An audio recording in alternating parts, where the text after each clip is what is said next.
महामानव हे पुस्तक मी अगदी सुप्रसिद्ध ॲक्टर हिंदी आणि मराठीचे सयाजी शिंदे यांना मी हे प्रेझेंट करत आहे. यांनी हे वाचावं, ह्याच्यावरती रिमार्क द्यावा आणि हे पुस्तक घरोघरी जर गेलं तर एखाद्या मुलाचं कल्याण होऊ शकतं, तरुणाचं कल्याण होऊ शकतं.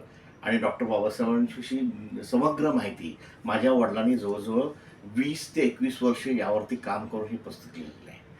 तर सयाजी यांना विनंती करतो की यांनी हे पुस्तक वाचावं आणि जनतेलाही आवाहन करावं किंवा हे पुस्तक वाचून त्यांनी हे करावं, म्हणजे लोकांनी खरेदी करावं. काय आपण म्हणताय? महामानव हे पुस्तक आज मला यांनी दिले, त्याचा मला खूप आनंद वाटतोय आणि मला हे वाचायला खूप आवडेल. महामानव पुस्तक हे एका मानवानी, अतिशय श्रेष्ठ मानवानी, ज्ञानराज गायकवाड राजवंश यांनी लिहिलेलं आहे आणि ॲमेझॉनवरती बेस्ट सेलरमध्ये आहे. तर आपण सगळ्यांनी अवश्य वाचा, आनंद घ्या आणि ज्ञान घ्या आणि समृद्ध